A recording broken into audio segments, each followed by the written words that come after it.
Baik, Assalamualaikum warahmatullahi wabarakatuh. Kepada yang terhormat Bapak Doni, selaku dosen pengampu mata kuliah analitika data, perkenalkan kami dari kelompok 2 dan izinkan kami untuk mempresentasikan mengenai analisis faktor yang mempengaruhi keterlambatan pengiriman pelanggan yang menggunakan pendekatan orange data mining. Sebelum itu, izinkan kami untuk memperkenalkan diri kami masing-masing terlebih dahulu. Perkenalkan nama saya sendiri Regina Hilar Halim dengan NIM 24103120056. Saya sudah Faraditya dengan NIM 24103120049. Saya lagi-lagi Frisendi dengan RP 241 0312 066. Saya Olga Puspita, NIM 241 0312 069. Next. Kita memasuki ke latar belakang. Seiring berkembangnya teknologi informasi, data operasional semakin dimanfaatkan dalam pengambilan keputusan, termasuk pada proses pengiriman. Ketepatan waktu pengiriman menjadi indikator penting kualitas dari suatu layanan, sehingga keterlambatan perlu untuk dianalisis. Penelitian ini menggunakan Orange Data Mining untuk melihat faktor-faktor yang memengaruhi keterlambatan pengiriman pelanggan. Faktor ini pula juga yang menjadi tujuan pendek dari penelitian ini, yaitu menganalisis faktor-faktor yang memengaruhi keterlambatan pengiriman pelanggan. Next. Berikutnya di dalam analisis ini ada variabel yang terlibat, yaitu variabel dependennya ada satu, yaitu reach on time, dan untuk variabel independennya ada 10. Next. Oke. Selanjutnya terdapat alur dari orange data mining sendiri, di mana proses diawali dengan input data. Pada tahap selanjutnya, terdapat data understanding, data eksplorasi menggunakan data table dan feature statistik. Selanjutnya dilakukan analisis yang mencakup pemilihan variabel atau select columns, eksplorasi menggunakan data, rank, korelasi, box plot, scatter plot, serta pemodelan menggunakan algoritma. Tahap akhir adalah evaluasi model, di mana performa model diuji dan dibandingkan menggunakan tes dan skor. Boleh next.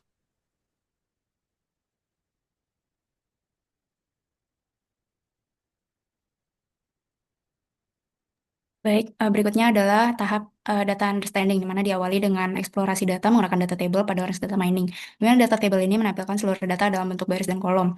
Dan pada data table ini, garis merah itu menunjukkan besar nilai relatif data pada variabel yang sama untuk memudahkan identifikasinya. Dan untuk pada feature statistiknya itu berfungsi untuk meningkat secara statistik seperti distribusinya, mean, modus, median, dan lain-lainnya. Next.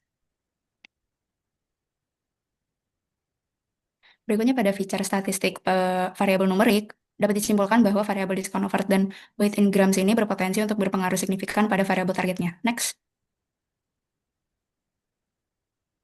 Dan untuk feature statistik pada bagian variabel kategorikalnya ini dapat disimpulkan bahwa distribusi datanya itu menunjukkan bahwa faktor demografis dan operasional itu tidak memiliki pengaruh signifikan pada variabel targetnya. Dan variabel targetnya itu menunjukkan pengiriman yang tidak tepat itu lebih banyak daripada pengiriman tepat waktu. Next.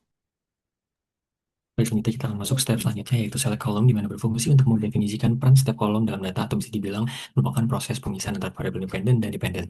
Bisa kita lihat di dalam tabel terdapat kolom ignored, yang berarti data yang dikeluarkan dari proses pemodelan, yaitu ID, karena merupakan identitas yang tidak memiliki korelasi logis terhadap perilaku pengiriman. Selanjutnya bisa kita lihat dalam kolom feature, atau bisa dikatakan atribut atau variabel independen yang digunakan model, di mana kami memasukkan 10 variabel model terpilih. Dan yang terakhir adalah target atau variabel utama yang ingin prediksi, yaitu reach on time. Selanjutnya terdapat range yang berfungsi untuk mengukur seberapa kuat hubungan atau korelasi antara setiap variabel input dengan target yang ingin kita prediksi. Di mana jika kita lihat di tabel sebelah kanan, menggunakan beberapa metode scoring statistik seperti information gain ratio, dan Gini index. Di mana bisa kita lihat juga di dalam orange data mining sendiri mengurutkan fitur berdasarkan skor tertinggi, dan dimulai dari discount offered dan dilanjutkan dengan weight in germs, dan seterusnya. Juga terdapat fitur-fitur seperti gender, model of shipment, atau warehouse block yang memiliki skor nol mutlak. Itu menandakan bahwa variabel-variabel tersebut tidak memiliki pengaruh statistik yang berarti terhadap status pengiriman. Baik, selanjutnya adalah box plot yang menampilkan perbandingan antara pengiriman tepat waktu dan terlambat. Pada saat ini terlihat bahwa pengiriman terlambat memiliki rata-rata berat paket yang lebih rendah, diskon yang lebih tinggi, serta biaya produk yang lebih rendah dibandingkan pengiriman tepat waktu. Dan seluruh perbedaan tersebut signifikan secara statistik. Next. Pada slide berikutnya, pengiriman terlambat juga memiliki jumlah customer care code dan prior purchases yang lebih rendah. Selain itu, keterlambatan lebih banyak terjadi pada produk dengan tingkat kepentingan rendah hingga menengah. Next. Sementara itu, customer rating, gender pelanggan, mode pengiriman, dan juga warehouse block tidak menunjukkan perbedaan yang signifikan antara pengiriman tepat waktu dan juga keterlambatan. Next. Baik, selanjutnya ada scatter plot, di mana scatter plot ini digunakan untuk menunjukkan pola hubungan antar variabel, di mana yang pertama itu variabel discount overhead dan juga cost of product, di mana scatter plotnya menunjukkan bahwa diskon besar tidak terbatas pada produk mahal, tetapi diterapkan secara luas dan berpotensi meningkatkan volume pesanan. Scatter plot yang kedua ada discount overhead dengan weight in grams, di mana scatter plotnya menunjukkan bahwa diskon besar cenderung terkait dengan paket ringan yang berpotensi meningkatkan beban operasional akibat lonjakan jumlah pengirimannya. Baik, selanjutnya adalah analisis. Hasil analisis korelasi Sperman menunjukkan bahwa hubungan antara faktor umumnya lemah hingga sedang, dengan korelasi negatif kuat antara berat produk dan juga diskon, serta korelasi positif antara biaya produk dan customer care cost, dan antara customer care cost dan prior purchases. Next. Baik, selanjutnya ada logistic regression, di mana logistic regression ini digunakan untuk mengestimasi hubungan antara variabel dependen dan juga variabel target binder. Selanjutnya ada data tabel, di mana data tabel ini menunjukkan arah dan kekuatan pengaruh masing-masing fitur terhadap peluang keterlambatannya, di mana variabel yang meningkatkan peluang keterlambatan pengiriman ada terdapat dua, yaitu discount overhead dan product important. Sedangkan variabel yang menurunkan peluang keterlambatan pengiriman yaitu weight in grams, cost of product, dan juga prior purchase.